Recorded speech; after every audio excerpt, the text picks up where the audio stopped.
अस्सलाम वालेकुम नाज़रीन, आप देख रहे हैं प्रोग्राम खबर ये है और मैं हूं आपके साथ उस्मान ओमान। आज जिन मौज़ूआत पर हम गुफ्तगू करने वाले हैं, एक नजर उन पर।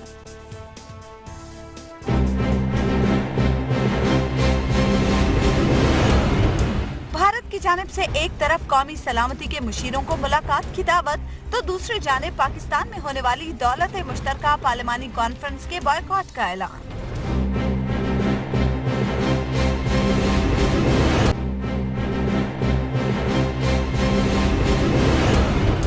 आमदनी में मुसलसल इजाफा, खसारे में मुसलसल कमी। 2 साल में पाकिस्तान रेलवे पटरी पर आ गई।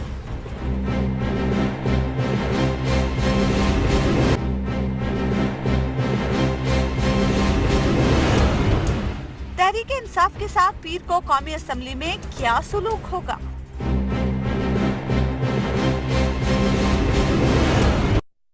सबसे पहले हम बात करेंगे भारत के हवाले से, जो एक मर्तबा फिर से बेशर्मी पर उतर आया है।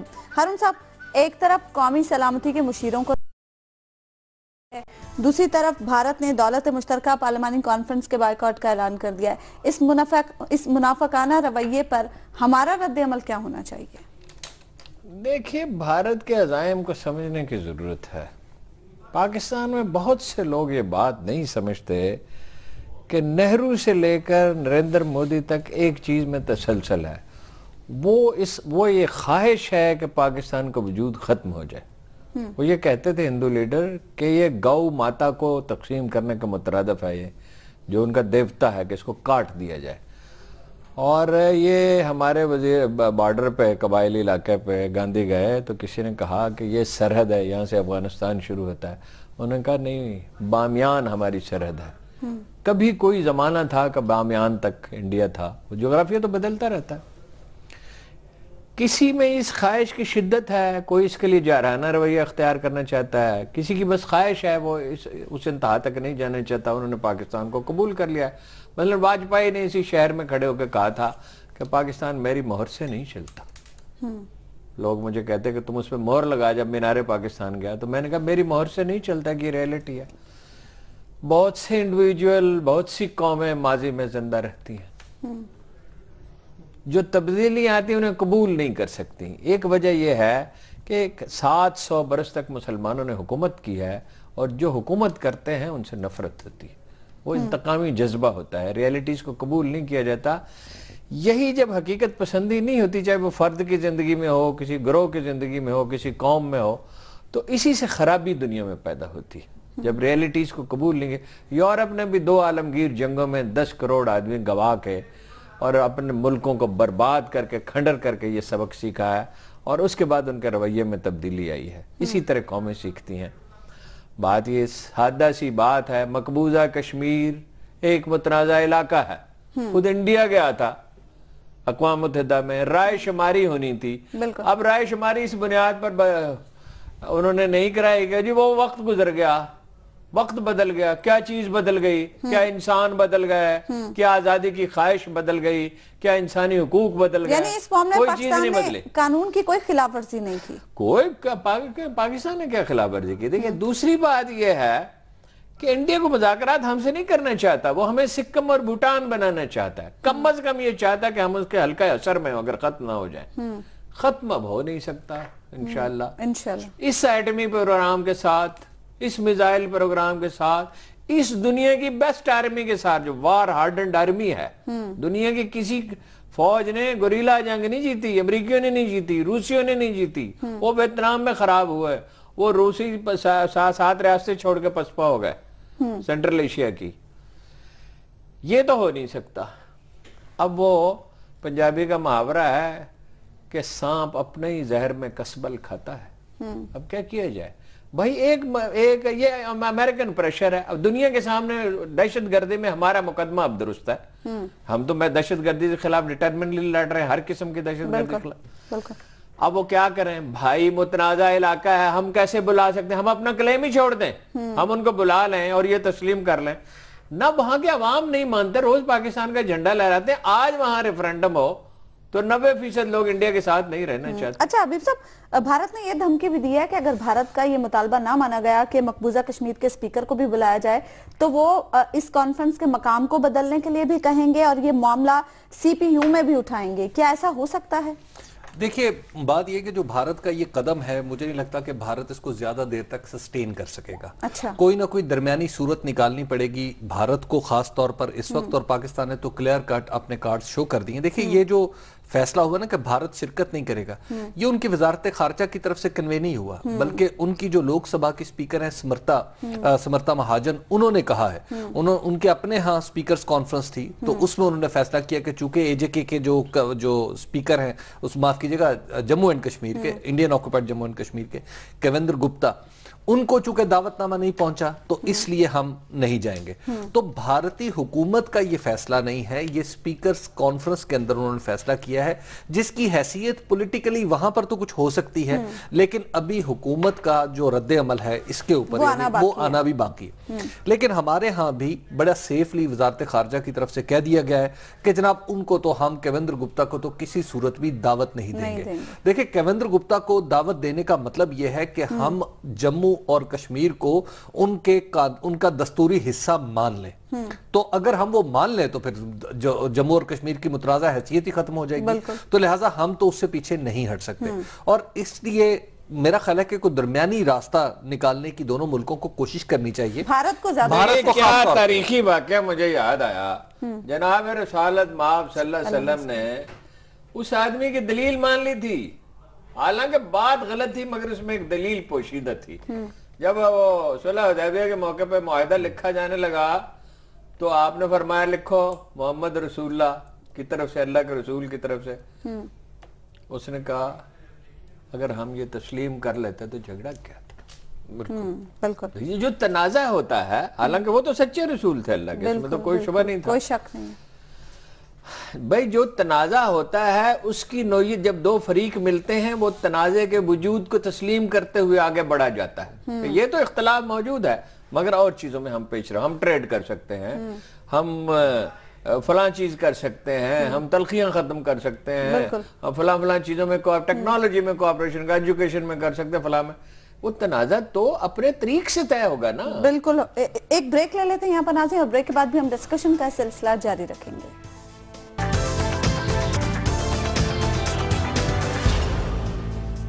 वेलकम बैक नाज़रीन। ब्रेक पर जाने से पहले हम बात कर रहे थे भारत की बेशर्मी के हवाले से। हारून साहब, अब होगा क्या? पाक भारत मुज़ाकरात का क्या होगा? बेशर्मी कहती है ना, मुझे लगता है कि जैसे आपने हाफिज सईद साहब की इताअत कबूल कर ली है। बात ये है, अंदर से सारे पाकिस्तानी एक जैसे ही हैं। बात ये है कि मुज़ाकरात इसी तरह रुक रुक के चलते रहेंगे। चलते रहेंगे। हाँ, कुछ होते कभी रुक गए, कभी चल पड़े, कभी रुक गए, कभी चल पड़े। ये देखिए, जब मामलात कौमों ने तय करने हो या इंडिविजुअल ने भी तय करने हो तो ये तहैया करना पड़ता है, अज़्म करना पड़ता है कि हाँ इख्तलाफात हल करने। और अगर गरज बीच में ये हो गुफ्तगू करते हुए कि मैंने अपनी बात मनवानी है तो क्या मुज़ाकरात होंगे। ये 1000 बरस के बाद, 1000 बरस के बाद 3 अशरे मिले तरक्की के इंडियंस को, और तरक्की की बात उसमें हमें कोई हसद नहीं होना चाहिए। उन्होंने मेहनत की, उन्होंने मंसूबा बंदी की, उन्होंने तरक्की की, हमें भी कोशिश करनी चाहिए। मगर आप पे से बाहर हो गए, औकात से बाहर हो गए, आप पे से बाहर हो गए। मुहावरा यही है, आप पे से बाहर होगा।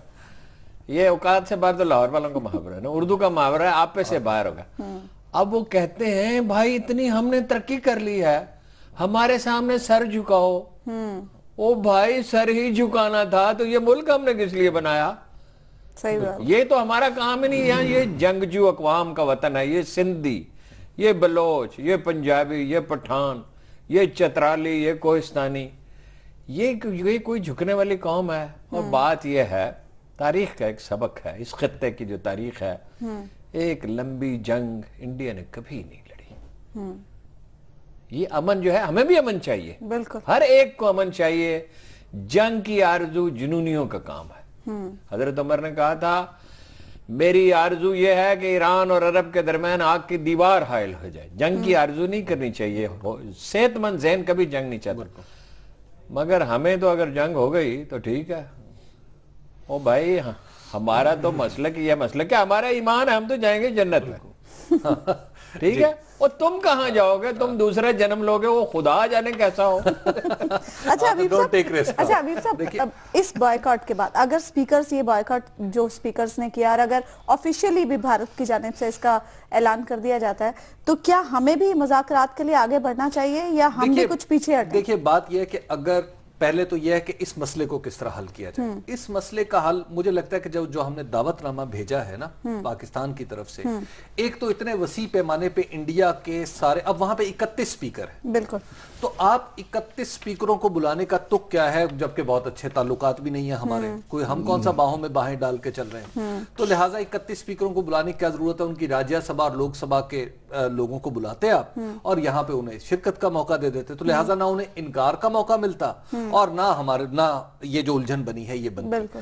तो मुझे यूं लगता है कि जैसे अब भी शायद वहां से इंडिया ये अफोर्ड नहीं कर सकता कि यहां पर ना आए, क्योंकि अगर वो मना कर देते हैं आने से, तो फिर हमारे जो नेशनल सिक्योरिटी एडवाइजर हैं उनके लिए जाने का, सरताज अजीज साहब के लिए इंडिया जाने का कोई मौका नहीं आएगा। यही एक बात, लेकिन एक और बात है हबीब साहब कि भारतीय ओहदेदार की जानिब से ये धमकी दी गई है कि अगर पाकिस्तान इन मुज़ाकरात को, ये जो 23 और 24 अगस्त को होने जा रहे हैं, अगर पाकिस्तान इन मुज़ाकरात को मौखर करने की बात करता है तो फिर आलमी फोरम से पे हम इस मामले को उठाएंगे और अमेरिका को भी बीच में लाएंगे कि वो मुदाखलत करें। देखिए उस्मा, वो बिल्कुल करें और मदाखलत करें तो बड़ी अच्छी बात है। अगर वो खुद अमेरिका को इनवाइट कर लें कि आप मदाखलत करें तो यस, हम भी वेलकम करेंगे कि जनाब एक तीसरा फरीक आ जाएगा। देखिए बात यह है कि हम उतनी कमजोर पोजीशंस पे नहीं रहे जितना हमें इंडिया समझ रहा है। और इंडिया में खास तौर पर जब से नरेंद्र मोदी आए हैं, नरेंद्र मोदी जब गुजरात के वजीर आला थे तो उस वक्त वहां पर जो कत्ले आम हुआ अहमदाबाद में, फिर गोधरा ट्रेन सान्या हुआ, जो ये सारे मामला थे जिनकी वजह से नरेंद्र मोदी पे बहुत ज्यादा तनकीद हुई और पाकिस्तानी मीडिया ने उसको इंटरनेशनलाइज कर दिया, जिसकी वजह से उन्हें पाकिस्तान से एक खास किस्म की कद है नरेंद्र मोदी को, और उनके जो हल्का इंतखाब है वो भी एंटी पाकिस्तान इमोशंस पर चलता है। तो लिहाजा ऊपर से लेके नीचे तक एक सोच ट्रेवल कर रही है। और देखिए हमें अब इंडिया को याद दिलाना है कि कश्मीर पे हम थोड़ा सा पीछे हटे, हमने कश्मीर को कंपोजिट डायलॉग में शामिल कर लिया। कश्मीर को इंडिपेंडेंट इशू के तौर पे नहीं, कंपोजिट डायलॉग में हम मान जाते हैं। इससे ज्यादा पीछे हम नहीं हट सकते। बिल्कुल। और अब इंडिया को समझना है कि इंडिया जो अपनी 90s की पॉलिसी थी उसके ऊपर रिवर्ट करे। ये एग्रेशन जो है ये चल नहीं सकता ज्यादा देर तक। जैसे हारून साहब ने कहा कि हमारी तो फिर सोच ही और है, हम तो नहीं छोड़ेंगे, हम तो कुछ और कर जाएंगे। तो लिहाजा अब आपको समझना है, you are the bigger buyer of piece, this is why you have to raise the price. आपको अब वो प्राइस पे करनी है जो आई के गुजराल का जो डॉक्ट्राइन था कि जनाब हम ज्यादा देने के लिए तैयार हैं ऑन पीस हासिल करने के लिए। तो मेरा ख्याल है कि उन्हें इंडिया को रिवर्ट बैक करना पड़ेगा थोड़ा सा, पाकिस्तान को इस पोजीशन में, पाकिस्तान को मेरी एक तजवीज़ है इस खित्ते में अमन के लिए। एक सूरत ये हो सकती है नरेंद्र मोदी को दोबारा गुजरात का वजीर आला बना दिया जाए और किसी माकूल आदमी को इंडिया का वजीर आज़म बना दिया जाए। ये बहुत ही अच्छी तजवीज़ है। अच्छा, अगले टॉपिक की जाने वो हम बढ़ते हैं। हारून साहब, खान साहब पीर को असेंबली में जाने वाले हैं, तहरीक इंसाफ भी उनकी क़यादत में असेंबली में जाएगी। आपको लगता है कि पिछले कुछ अरसे में तहरीक इंसाफ जब असेंबली में गई उसके साथ जो सलूक होता रहा, इस बार भी वैसा ही सलूक होगा? आपका मतलब वो शर्म करो। देखिए मैं खास तौर पर ख्वाजा आसिफ साहब वाला अर्ज करूं, कल पूरा दिन मैं सोचता रहा आज भी कि ये किस कमाश के लीडर हैं। इन्हें कोई एहसास है कि ये 20 करोड़ इंसानों का मुल्क जो है ये तारीख की किस एक नाजुक मरहले से गुजर रहा है। खुदा का शुक्र है चीजें बेहतरी की तरफ जा रही हैं, लेकिन बेशुमार चैलेंजेस है, इकोनॉमी के, बलोचिस्तान के, कराची के, टैक्स कलेक्शन के, पुलिस तबाह हो चुकी, पटवार तबाह हो चुकी, सियासी जमातों की कोई प्रॉपर शक्ल नहीं है, रंजिशें हैं, तारीख का कितना बड़ा बोझ है और कितने मसाइल हैं जो हल करने हैं। वो मैं देख रहा था उस दिन गौर से, मौलाना फजलुर रहमान को खड़ा कर दिया तकरीर करने के लिए। किस लिए? छोटे बच्चे जैसे किसी एक आदमी से कहें तो फलां की बेइज्जती करो, फिर उस पर खुश हो। पीछे नवाज शरीफ साहब मुस्कुरा रहे हैं और समझ मैं बड़ा अजीम मुदब्बर हूँ। और यार ये तो एक बच्चा भी समझ सकता है ये जो कुछ हो रहा है। और कौन आदमी इमरान खान की मजम्मत कर रहा है? मौलाना फजलुर रहमान।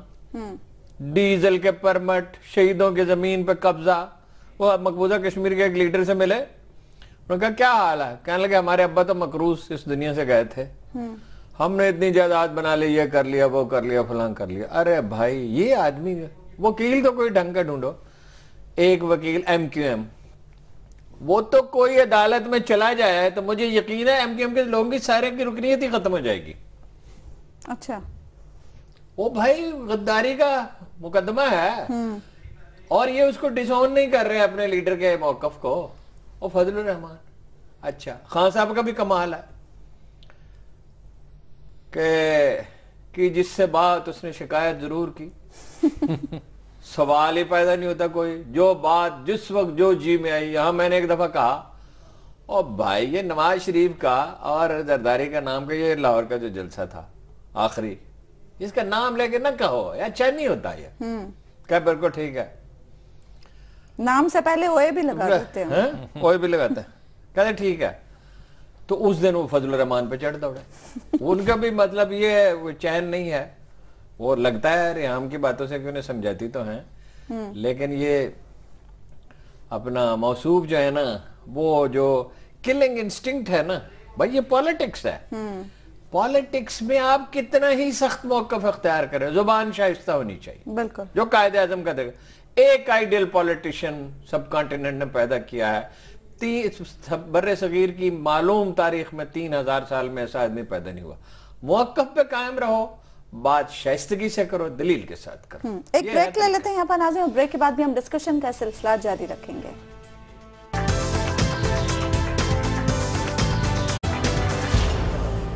वेलकम बैक नाज़रीन। ब्रेक पर जाने से पहले हम बात कर रहे थे खान साहब की असेंबली वापसी के हवाले से। हबीब साहब, आपको लगता है कि डी सीट होने की तहरीक की वापसी के बाद अब तमाम तनाज़ात तय हो चुके हैं, अब असेंबली में रावी चैन ही चैन लिखेगा या कुछ होगा? क्योंकि अभी आज विहाड़ी में जब किसानों के कन्वेंशन से खान साहब तकरीर फरमा रहे थे तो वो आज फिर उसी तकरीबन मिलती जुलती, जरा धीमे सुरों में थी जबान उनकी, वही थी कि जी इलेक्शन का शफाफ होना बहुत जरूरी है, वोट की तकदीस बहुत जरूरी है, और जो काश्तकारों के वोट हैं वो बार बार वोट की अहमियत और इलेक्शन की ट्रांसपेरेंसी पे जोर दे रहे थे। अच्छा, जब आप इन ख्यालात के साथ असेंबली में तशरीफ ले जाएंगे तो इसका मतलब यह है कि आप हुकूमत की मौजूदा स्टैंडिंग को फिर चैलेंज करेंगे एक दफा फिर, बावजूद इसके कि आप पब्लिकली जुडिशल कमीशन की रिपोर्ट को मान चुके हैं। यानी शाह महमूद कुरैशी साहब ने जो कल कहा कि अब हम ज्यादा मौसर अंदाज में हिज़्ब इख्तिलाफ का रोल प्ले करेंगे, तो देखिए मौसर अंदाज में उसके लिए कुछ तैयारी करनी पड़ेगी ना। मतलब अगर आप वाकई गवर्नेंस के इश्यूज पे हुकूमत को टेंशन देना चाहते हैं तो यस, उसके लिए आपको समझना पड़ेगा कि मामला किस अंदाज से चल रहे हैं। गुज़िश्ता 2 साल तो आपने जाया कर दिए, 1 साल धरने में और 1 साल धरने की तैयारी में। तो अब जो है, अब धरने के असरात से पहले तो निकले, अब अगला साल कहीं धरने के आफ्टर गुजारिश कर, ये समझने की कोशिश करनी चाहिए कि इंसान सोचते किस तरह। ये जो फोर ब्रेन है ना, जो डिसीजन मेकिंग ब्रेन है, जो फैसले करता है, इसमें यहां वो बड़ा हिस्सा है ब्रेन का जो सोचता है, जो एनालिसिस करता है, जिसकी बुनियाद पर आदमी पर डिसीजन करता है। इसके इर्द गिर्द ही वो लोब्स हैं, वो जगह हैं जिनका ताल्लुक आदमी की दूसरी जिबिल्लतों से, मतलब गुस्से से है, इंतकाम से है, शोहरत से है, दौलत से है, और बहुत सी चीजों से है। अगर तो दोनों फरीक सुलह करना चाहते हो, होशमंदी से काम लें, अक्ल से, दानाई से काम लें, दोनों के इंटरेस्ट में है। बिल्कुल, उसकी हुदूद तक इख्तलाफ तो करें, इख्तलाफ तो बहुत अच्छी चीज है। कौम के इंटरेस्ट में भी है। नहीं, इख्तलाफ तो बहुत अच्छी चीज है। इख्तलाफ से तो जिंदगी की कशाकश है, तनव्वु है, खूबसूरती है, वुसअत है। इख्तलाफ के बगैर जिंदगी क्या है? इल्म तक रसाई का जरिया है इख्तलाफ। बिल्कुल। लेकिन अगर जज्बा इंतकाम गालिब है और उसके नतीजे में अनाद पैदा हो चुका है और एक दूसरे की तौहीन करनी है, दोनों तरफ यही हाल, तो फिर कैसे मसाले? तो बीच में कभी कोई लोग थे, मौलाना जफर अहमद अंसारी जैसे, नवाबजादा नसरुल्लाह खान जैसे लोग थे, जो भी जैसे दस्तूर बन रहा था तो मौलाना जफर अहमद अंसारी और कुछ लोगों ने बड़ा फैसला कुन किरदार अदा किया। कितने नाजुक पेचीदा इश्यूज थे, लेकिन वो दस्तूर बना, इत्तफाक राय से बना, बाद में तो जो भी हुआ। बिल्कुल।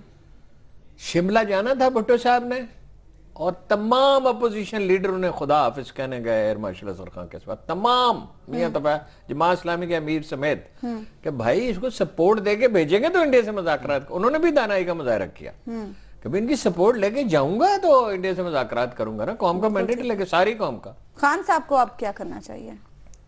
खान साहब को अकल करनी चाहिए और क्या करना चाहिए। खान साहब को यह करना चाहिए, ये काम तो होगा ना मगर हमसे जवानी।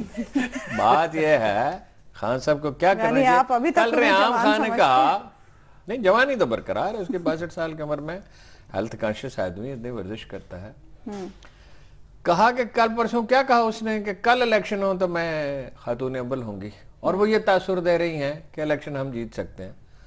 बड़ी और भाई कॉन्फिडेंट का है गुजारा ये है कि ये कार खड़ी हुई है, कराची उस पे जाना है, मगर ये मालूम नहीं है इसका इंजन ठीक काम करेगा, गियर ठीक है, ब्रेक ठीक है, टायर ठीक है, ट्यूब ठीक है, नहीं है।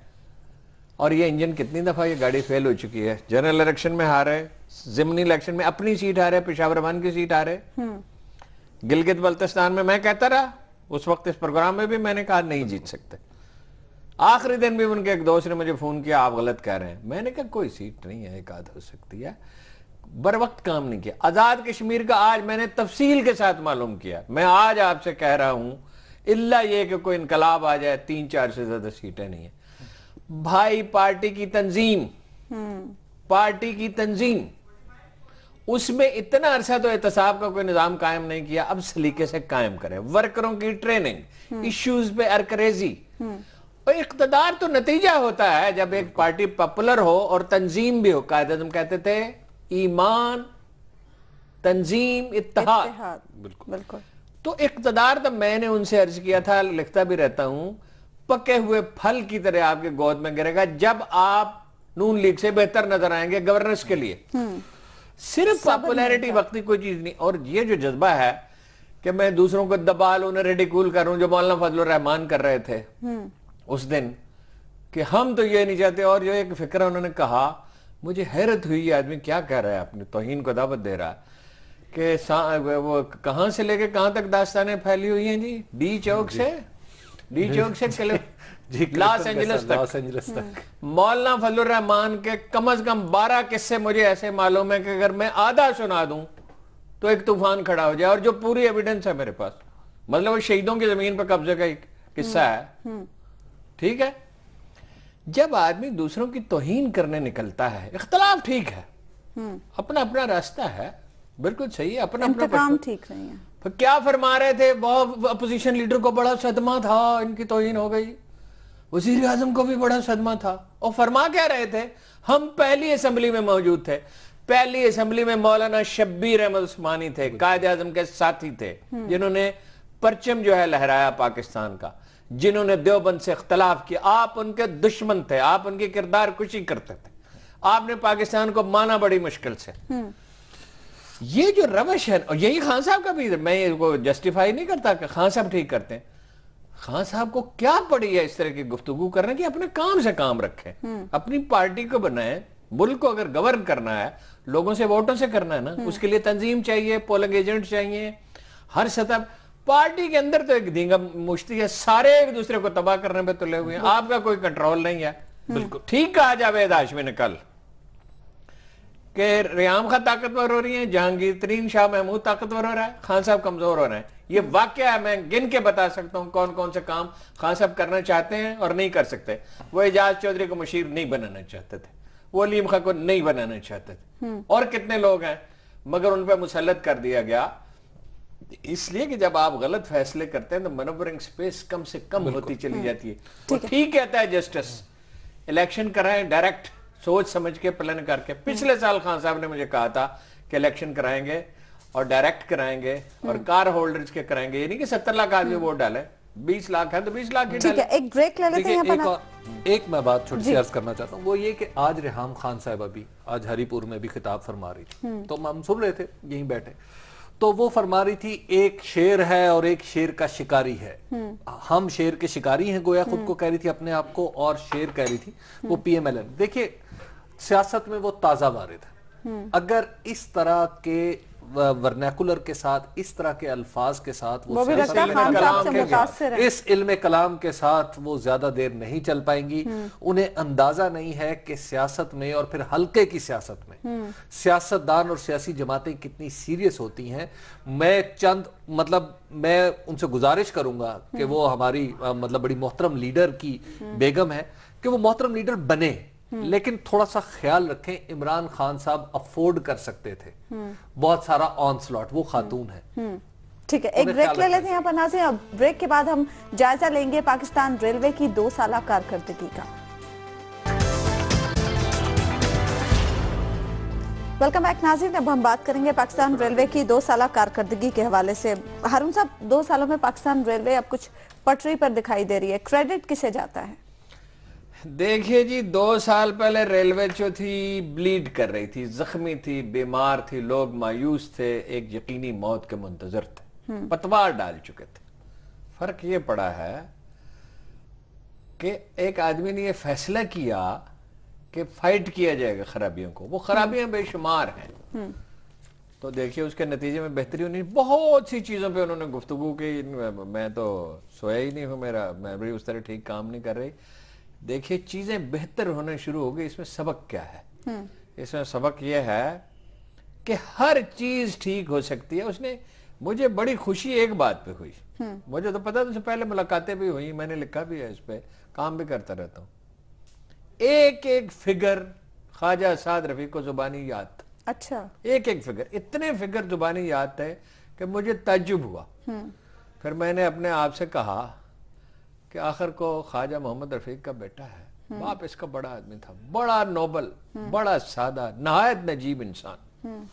इनका तो खैर उनसे कोई मुआवजा ही नहीं है, किसी का भी ख्वाजा रफीक से कोई मुआवजा नहीं है। वो जो पॉलिटिकल वर्कर थे वो तो वली लोग थे, पैदल चलते थे, मामूली उसमें कर।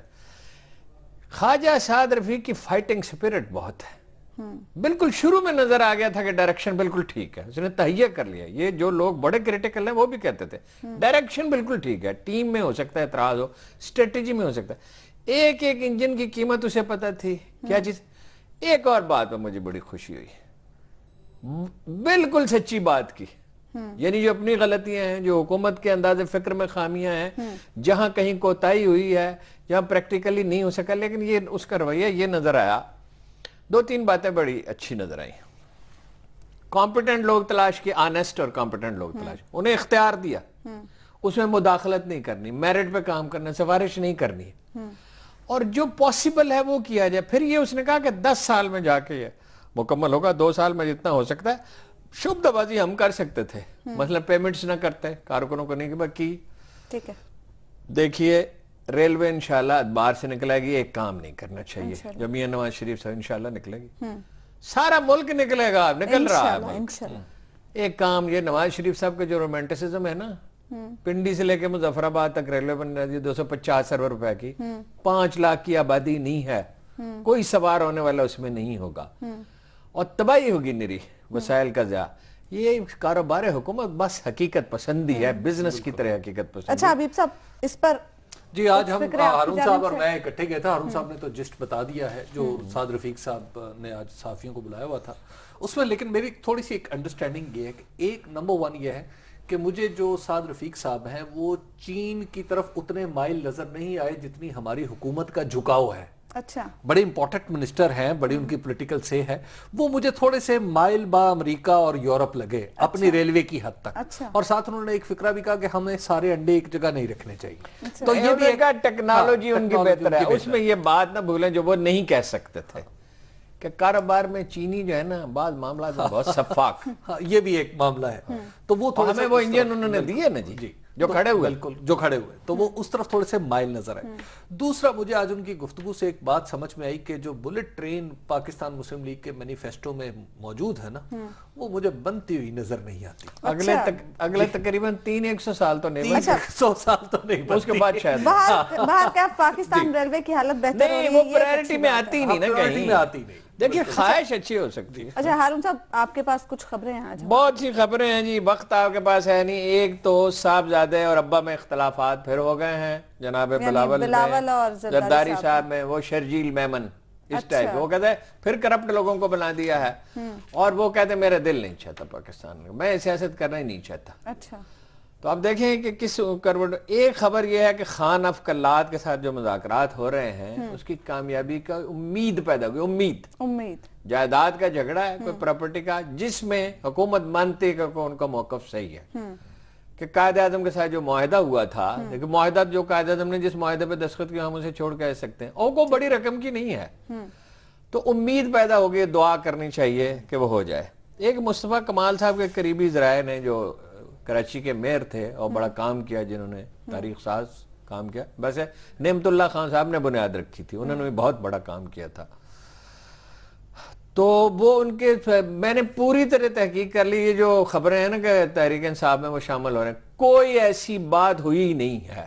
अच्छा। ना इधर से रब्ता किया ना उन्होंने रब्ता किया, वो अपने मामलात निपटाने में मसरूफ हैं और वो उसमें अभी कोई उन्होंने फैसला किसी तरह का किया ही नहीं, वो अपना काम कर रहे हैं। बस ये 3 खबरें एक खबर है कि पंजाब के अंदर एक दवा इस्तेमाल होती है इंटरफेरॉन।